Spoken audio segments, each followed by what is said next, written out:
Ladies and gentlemen, welcome back to the finest podcast on earth, aging like fine wine. Welcome back to the Hat-Trick Lounge. This is the Sent Off podcast, all about football action on and off the pitch. And let's get right into it, boys. We've missed 2 game weeks, so that happens. But let's start off with Liverpool City. Close game and some last-minute bangers clutching it up. What did we think about that, guys? Well, essentially, I think in the first half it was complete domination from Man City. It looked like they were going to win this game by a big margin, but I think Liverpool turned up in the second half, and it was overall I think the best game of this game week. Very entertaining. I think it was the best game this season, to be honest, so far. Yeah, it was In my a opinion. thriller, man. Like It was very it entertaining was game. end to end. I It was almost personally, like a I game of agree, but I FIFA, think man. Brentford Arsenal Oh, is yeah. also a Can't great forget game. that. Oh yeah, such a good game. Yeah. Yeah, what a game, man. Okay, but in all seriousness, when looking at Liverpool versus Man City, there were a few glaring issues. So first of all, Liverpool's first half performance, as Karan mentioned, was absolutely garbage. That was because our passing just wasn't good enough. Henderson was not as good as he normally is. Curtis Jones was the best passer on the day. He got an assist. But we just overall weren't creating the chances and weren't as unpredictable as we normally are. We were honestly stale in attack and defensively very shaky. I don't know if you guys have seen that run by Bernardo Silva, which he made. Yeah, if only that Oh was no, a I goal. did see that. Yeah. Yeah. Yeah, if that was a goal, you guys would have been finished. And I think maybe luckily for you, Rod. Not luckily for you. Yeah. Luckily That's for like a City, that's like a Rod was on prime the line to Messi block assist Fabinho. kind of thing. Yeah, I think Fabinho thought he had way too much time, and then he just took that for granted, and he just shot it straight at Rodri. Yeah, Anyway, yeah, I moving agree, on. yeah. We've got plenty of. Wait. interesting Before fixtures we that have move on, happened. hey, slow down, bro. We got a juicy 45 minutes of time. So if you look at it just numerically, Liverpool struggled to beat Chelsea one man up. Obviously, Chelsea was playing very defensive, but still, they did struggle to beat them, and they had plenty of time to do so. So, and that brings us into our next game, Chelsea versus City. Where do we think these three teams stack up against each other? Because they've all played each other now, and we have the information. Well, let's talk about Chelsea City first, and then we'll talk about where they stack up. Think similarly to how Liverpool were in the game against City, Chelsea have sort of just become really predictable now because like everyone knows that Tuchel likes to play defensively, but he does it well. And against City were just a better team on the day, and there really isn't that much more to.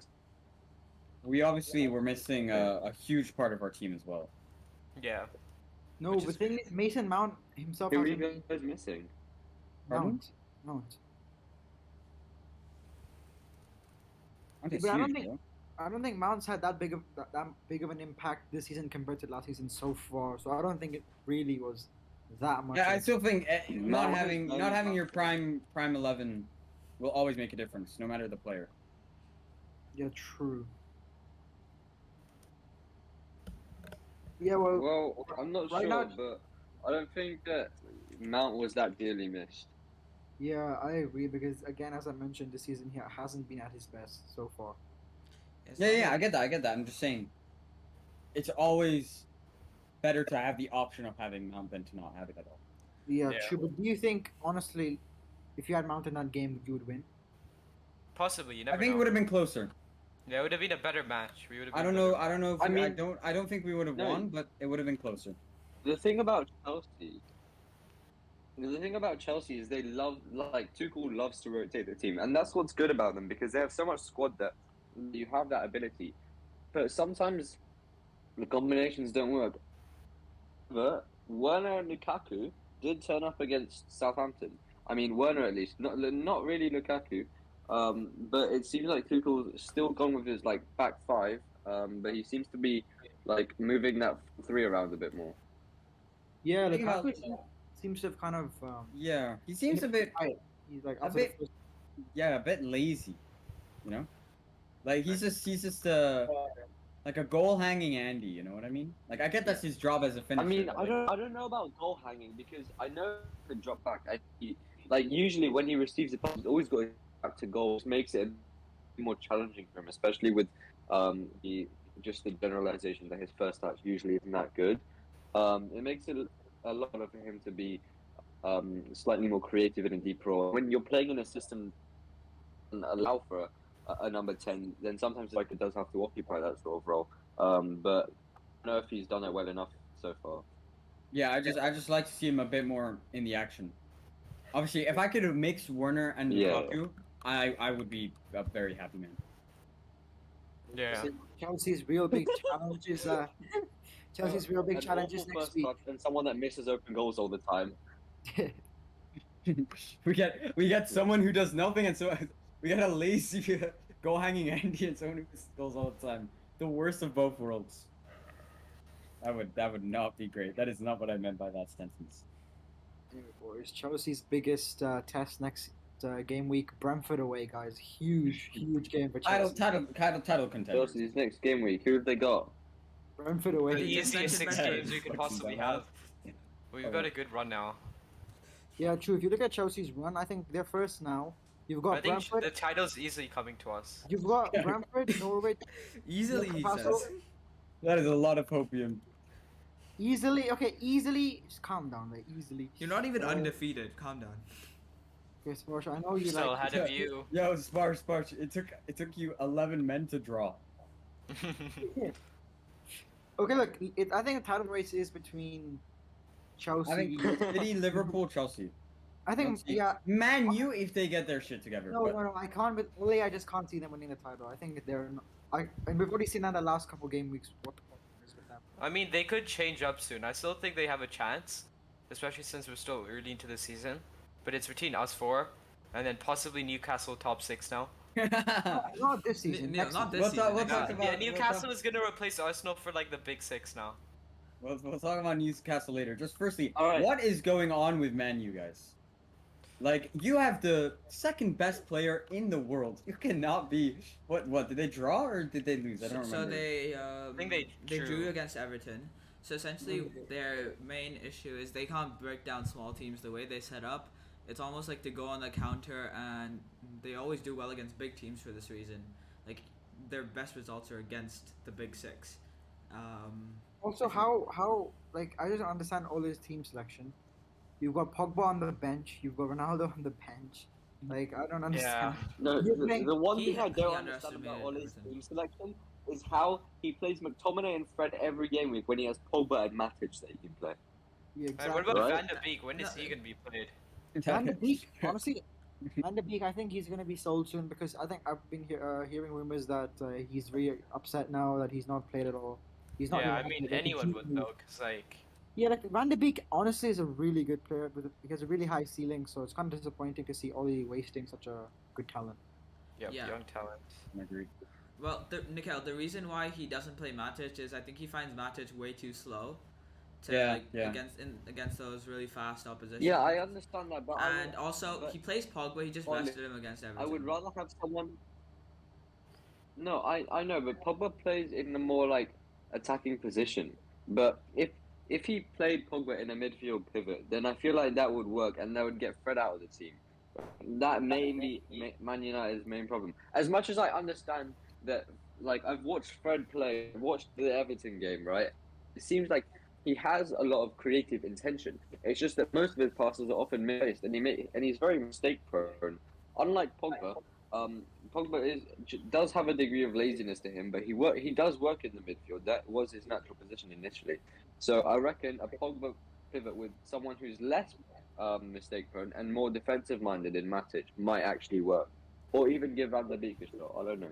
Yeah, I would rather play Van de Beek there because when you look at United against Everton, Scott McTominay, he didn't really he wasn't asking for the ball.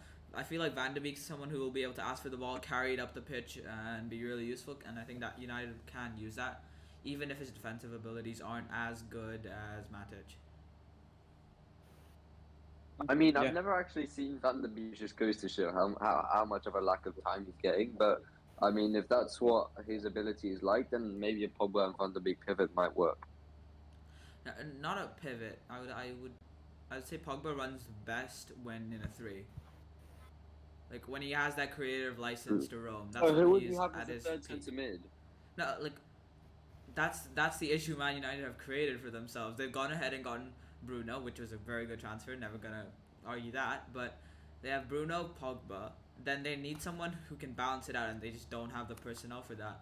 Which is why they probably needed a But defensive mid more than Ronaldo. would you put in a 4-3-3 as like a centre mid?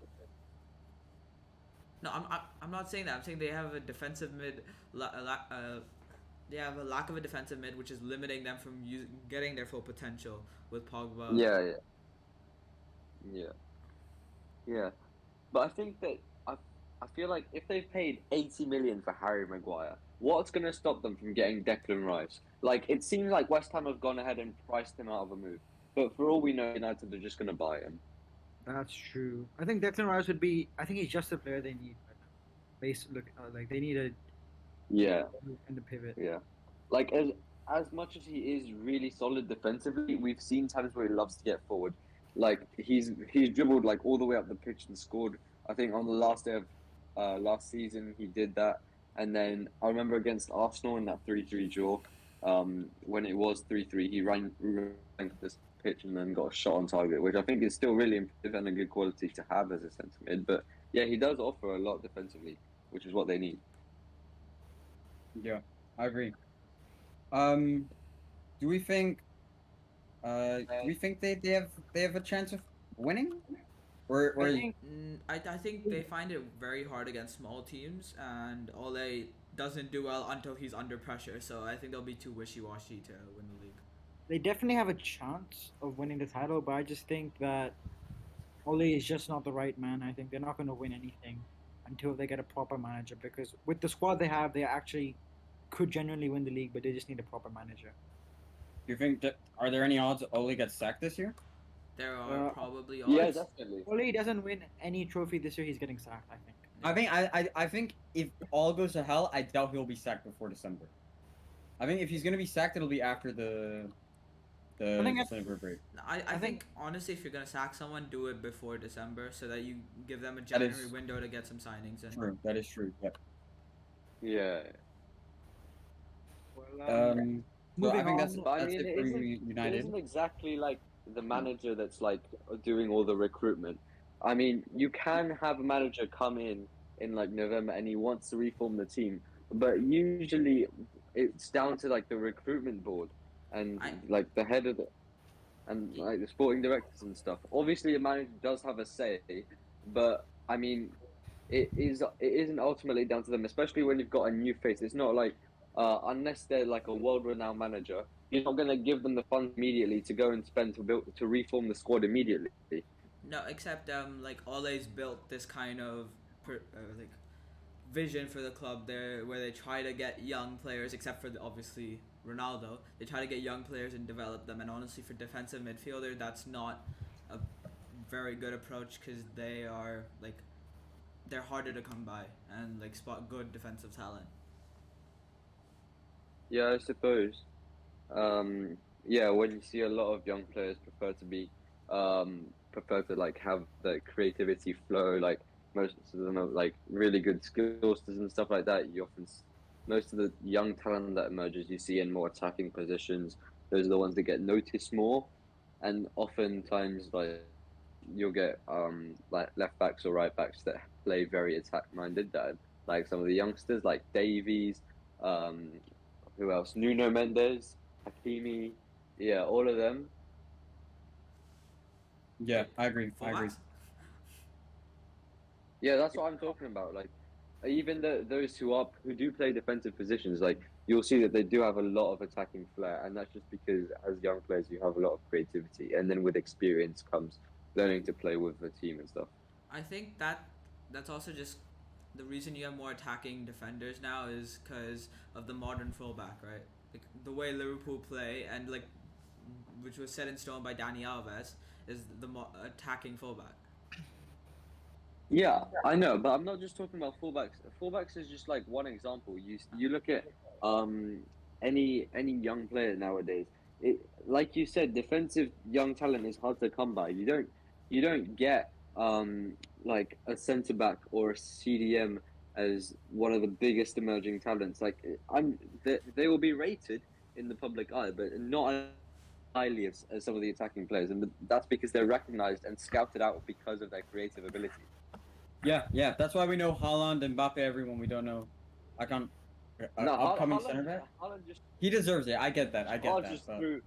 He just charges through everyone and shoots, and that's all Haaland does. But he's he's just so good at it. overpowered. We Yeah, can name exactly. 100 like attacking young players. I can't even name one CDM that's young and good. Bryce? I thought he was center mid. That's my bad. And Joe. That's my bad. Yeah, that's my bad. Like, Okay. Anyways, let's move on. Probably the Arsenal- game that was Arsenal- high. Tottenham. Sorry. Yeah.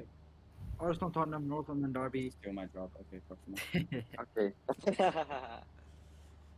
Yeah, Well, it was. I mean, the battle of the almost relegated. I'm not anymore. What did we think about that? I mean, this is not looking too hot. It was, I think, brilliant performance by Arsenal. They really, finished things off in the first half. Completely dominated Tottenham in that game. And yeah, I guess the only person that can save Tottenham now is Mbappe. So Mbappe confirmed. He's there to counter Newcastle next year. yeah, well, Arteta now has in September, I think, 3 wins and we got manager of the month. Fully deserved it. yeah. Honestly, I think well deserved, but there were probably other managers that deserved it as well. I'm not gonna complain, but yeah, considering that the Brighton game was in October, I would agree with it.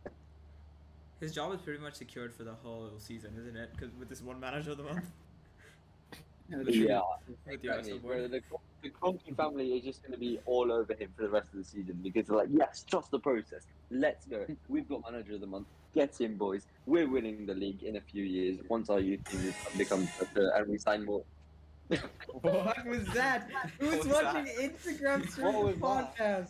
podcast? Spurs. Sorry, I had to put some music off that was on in the background on my. Oh my god, this guy. Harsh. Sorry, I just, it was Arsenal. You could afford someone to tune out from that. That is true. That is true. If I want someone to not listen, it definitely would be in that Arsenal segment. But yeah, so he'll stay. How long do we think he'll last, or do we think? Well, obviously it's an Arsenal board, so they'll give him another decade or so. It But depends. I think with this manager of the month, I think he's got himself at least till December, I would presume, unless he loses like 5-6 games in a row and they go back down to 15-16. I can't see him, being sacked. and then from December he'll have to do some magic. Maybe sign Mbappe.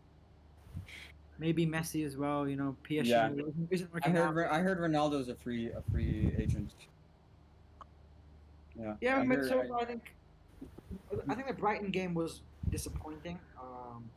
You look at that game, Arsenal really. Well, I think they were lucky to even get 1 point out of it. Yeah, It was a yeah, pretty, I agree. pretty scrappy performance, I think. Brighton, honestly, would feel kind of bad that they didn't get the 3 points, but we'll take the point and we'll see how Arteta and Arsenal, move on from this last month. Yeah. I mean, I don't really like talking much about Arsenal these days. So I suggest we swiftly move on to one of the latest developments in football, the Copa Euro America. This is really interesting because it's almost like the UEFA Super Cup, but it's between international football on the continent. I would just like think to it's add something. interesting, and We literally predicted this 2-3 days before they announced it. You can check the podcast episode the day. I believe it was the episode before this. We literally spoke about a cup united the Copa America and the Euros together, and what we would think about it, sort of like a mini World Cup, which is kind of what this is. And I just think it's pretty cool. So, if you want the best predictions, you know where to follow. Okay. Yeah. Anyways, sorry for the plug. That implies that we also think Mbappe will come to Tottenham.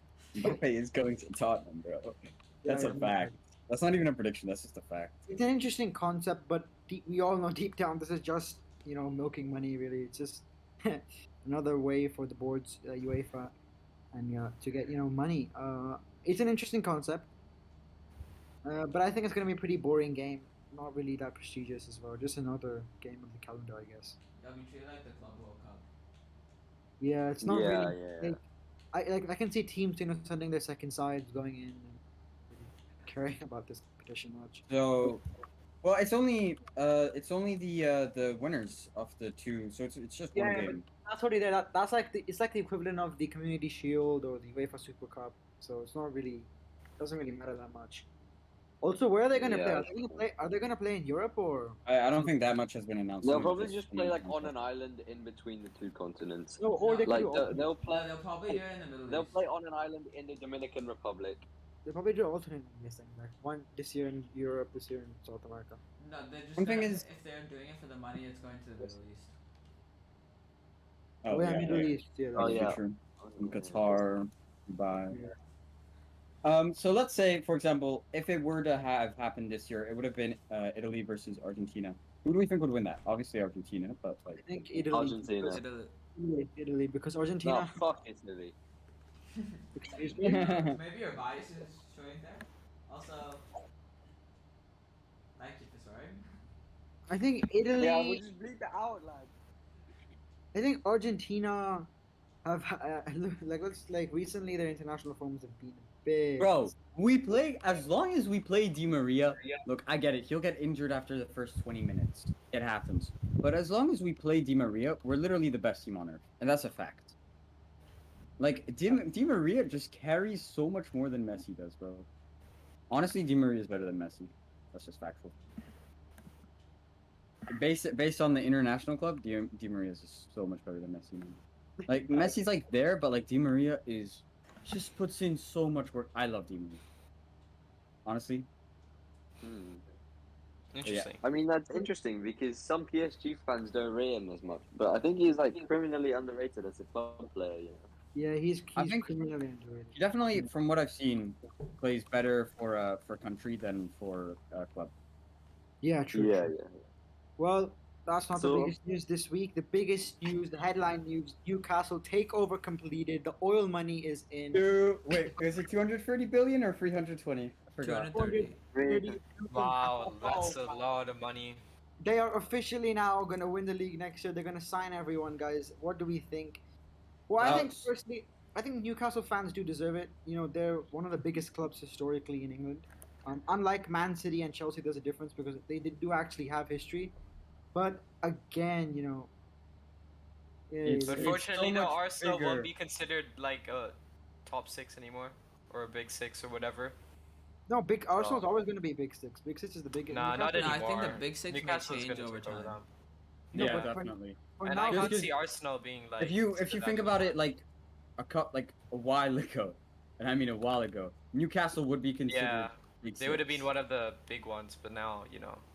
But the thing is, now that the Arsenal had a transfer- little period of time where they did well, but now just yeah, we're still but the biggest thing six. is- like Sheffield United. Literally have the third No. most trophies in England. Oh, the top six. There's a Well, difference. all the We- other teams we are gonna are the catch up biggest- soon. Newcastle's We're not even literally in close. the biggest three teams in England, and there's no question about it. It's United, Liverpool, Arsenal, and there shouldn't be any debate about this. I agree. They have more trophies than Chelsea. What do you mean, Neil? There's a difference between big six and top six. You're mistaking. Like, you're Yeah. combining the two. Yeah, we agree. But if you, But when the I big think six, are you saying the Okay. big six will never change, Chrome? No, it will change, but not anytime in the foreseeable future. Oh yeah, no try. yeah, but eventually it will change. How do you know? Do you think Arsenal's not? It's like, you can't really predict, can you? That's what I'm saying. You can. I'm making an educated guess based on. Educated. Okay, Educated. Neil, where's your Why don't you educated make your guess? educated coming guess from? and go back to UWC do better, bro? Yeah. Bro, we're in a podcast, but like, bro, that's so irrelevant right now. I'm sorry, but you're from UWC. You're immediately irrelevant. Okay, you see, the thing is, the only problem I see with the Arsenal takeover is that they may Wait, did transfer anyone? competition Whoa, for yo, Mbappe. Nikhil, Like, I know that is Nikhil cutting out a lot for and anyone I else? think Yeah. You might want to repeat that, bro. We heard Am I? nothing. Bro, Sparsh has so much editing to do now. No, we can keep this in. Yeah, well, yeah, Nikhil, please Yeah. continue. What do you think? Nikhil Thakkar, please. Nah, he's still cutting out, bro. I think he like Alright. disconnected to try and. Okay, no, he's here. Okay. Could you continue? Can you guys hear me now? Yes. Nah. Nah, bro. Wait, Okay. is this Rebecca? So, yes, this is Rebecca, lad. Let's go. Finally. This is taken. Yo, Nikhil, you're gonna say what you were gonna say, or are you just gonna be quiet, bro? Oh right, yeah. Sorry. I said that Newcastle may face some stiff transfer competition from Spurs for Mbappe. Oh yeah, 100%. And in all seriousness, Yeah. they'll have to abide by financial fair play. And you, okay, I said that in quotations, but you can't see that obviously because there's no cameras. Okay, look, I think Newcastle won't be. I think they'll take at least 3 to 4 A couple years, yeah, to settle down and like properly like develop their team and everything. Look, I'm just saying, the richest clubs in the world go like this.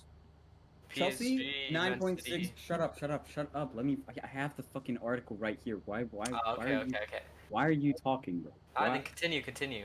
You made me lose the article, dickhead. I didn't know you had an article. Bro, you literally. Okay, I got it. Okay, it's a Twitter post, so credibility is questionable because PSG isn't here. Chelsea, 9.6 billion euros. Red Bull Salzburg, 18 billion. Man City, 23 billion. Newcastle, 320 billion. It might be a bit incorrect, a bit inaccurate, but still, those numbers, you can't be 10 times richer than second place. Like, you take 2 years and you're already dominating the league. I With don't know no what- fair play involved. Here's the No, but PSG. Chelsea's. It's PSG in the EPL, Nikhil. Thomas, where did you say Oh, Chelsea sorry, was sorry. again, Thomas? 9.6 billion. I think it's a bit incorrect. No, It's not in order, by the way. You didn't say it in order. The order is like 10th place is Wolves 5.2, 9th is Inter Milan 6.2, 8th is Arsenal 6.8, 7th is LA Galaxy. Anyway, the point is that like Newcastle is like. Yeah, the point is they're way higher than significantly everyone. richer than even just second place alone. Anyway, but they are gonna have to like follow some rules, but still, second they place have a is- big advantage. Yeah. Neo, Yeah. if anything that has happened over the last 5 years, it's proven that FFP can be broken. City. And PSG. I don't At know least how it'll still take time though for Newcastle. Like they won't suddenly like. I know, Start but they doing will be super like well. one of the best places for young talents to go because they'll know that the Yeah, owners have true, money. They'll be able to spend it, and if they use their money correctly, they'll have good facilities. They'll be able to upgrade St. James Park, and they'll have the right manager and coaching staff in place for long-term success. Yeah. Yeah. Just this. It's a bit more over. This is obviously the biggest investment in football of all time, I think. Yeah. What does this mean for the future of football? Are we gonna see, perhaps, that we'll see a This a could happen to trillion more dollar teams, deal, I but think. are we Yeah, gonna it see could- more teams reach the Yeah, nine-figure well, mark? I think Yeah. particularly in the Middle East area, there's a lot of. Yeah, rich there's a lot of people who want to buy rich. some teams. Look, I know I'm not just saying this because Arsenal, but there was one guy who's worth I think 300 billion who wants to buy Arsenal. I'm not saying it's happened because I know Dan Kroenke is very stubborn and he's probably not going to sell. But yeah, there is a lot of interest, particularly from that area. So I can Yeah. see a couple more clubs getting bought. Even Liverpool Yeah. had a bid And that's rejected. Yeah. So like a Middle East owner bid for Liverpool after the Super League debacle, and John Henry rejected it. But yeah, that's That's really useful. gonna like change up football if they keep on buying different Yeah. clubs. It's basically money. If you have the money, you're gonna get success. No Yeah, which money- I don't really like. I don't like how like. Yo, money Neil, price our goes whole club is built on that, bro. We love that. We love the money, bro. We love the Russians. You use We your would be money s- to invest in your youth, and then you got all your youth, sold them on for more money, and then bought some of the good ones back for even more. Exactly, bro. It's all Exactly, about but the it's loaning working, process. isn't it? It's I working. guess it just depends on the sport, really. Like some sports have regulations where each team, for example, can spend the same amount. They're given the same budget, while some sports is just the richer owners, have the better sides. Yeah. Like Um, if they want, they can introduce like a spending cap, like La Liga does, or like there is in F1 now. Yeah, no, spending cap like the IPO because Mumbai Indians, for example, their owners, the richest man in India, $70 billion, but each team has the same spending cap. So I think that creates. try to keep it in football. So I don't think. I'm just giving an everyone's gonna know example. what the hell Yeah, I'm we're just giving an Mumbai. example, like Yeah, I'm F1 just has a saying, salary I'm just saying. cap, Yeah, salary cap. So not it salary just, cap. No, like the amount of spending. money you can spend, Yeah. right? It's the same for every team, so it creates a bit of fairness. But I think that's just not going to work in football, especially with the amount of different leagues and stuff. So Yeah, it would be very, especially when you have the Champions League where they all unite, and if Yeah. let's say La Liga has a substantially lower cut, then you're just gonna do worse. And once it all comes together in the Champions League. And it'll also create havoc in terms of like the clubs who pay enormous wages already. They'll have to sell like huge amounts of players. Yeah, like if you added that to PSG, Mbappe God. leaves. Mbappe leaves to Tottenham for sure. There. Maybe I don't know. They probably lose some other bets, some other Andes. Yeah. We talked about La Liga there, and let's just say we've talked about this the past 2 episodes. Barcelona, they're still shit. Nothing has Well, changed. It's gotten and worse, don't- actually. I don't understand what's happening with Barcelona at the moment. Nothing is, going their way. Everything possible that could go wrong is going on there. Let's just have a look at their last couple of results, right? So let's see. They're ninth in La Liga. Well, they're not top 10, top 10. They've lost to Benfica 3-0, Atletico Madrid 2-0. They drew to Cadiz. Apologies for the mispronunciation, probably. What, Due to these Grande- nuts? They drew to Grandea. They lost to Bayern. It's an unbelievable, run of games they've had, and you can see they're 5 points behind top, which is manageable. But I just can't, I think they're at risk of not even qualifying for Europe next season. And we can't forget that due to FFP, they may not be able to sack Kum in the season. Yeah, it's true. That's what I'm saying. Everything that could go wrong is going wrong for them. Wait, sorry. I just want to clarify. When you mean they can't qualify for Europa, you're meaning Champions League out of the picture, Europa League out of the picture. Yeah, no, because look, I think if things continue like the way they're going, they're gonna struggle because I think their squad as well is pretty weak. I Like, you mean, just- it's weak in relativity to how this was like 2-3 years ago. But it's still like a half decent. yeah, you look at 2015, that was potentially one of the best sides in the world we've ever seen. Yeah, And now, MSN. that MSN era, but MSN. like in Yeah. 6 years, you can see how quickly things change, which is what I'm saying. You can't really predict anything because if you told me in the MSN era that Barcelona's gonna fall down this bad, you can't really predict it. So, I wouldn't have believed you. exactly. So that's what Yeah, I'm me saying. neither. Told You Arsenal can't really- fans that when Wenger left, everything was gonna get worse. They wouldn't have believed you either. I think that more depends on who we've signed. Like Emery, and we didn't really sign our number one part of the managers, which we could have got. It really depends on. You can't really predict anything that far ahead. That's what I'm trying to say here. That's what's so good about the sport. Yeah, things change, and It's like the Fergie situation at United. They weren't prepared for him to leave, and Barcelona weren't prepared for Messi to leave.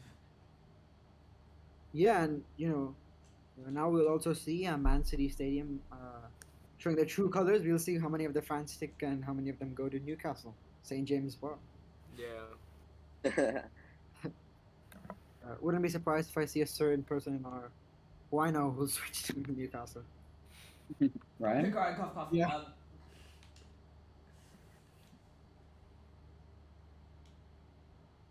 Well, I think we've Covered covered it everything. all pretty much. I think this was a shorter episode, but I think we still hit the nail on. Sorry, we just really. Hit the nail on. Hit the nail on the head.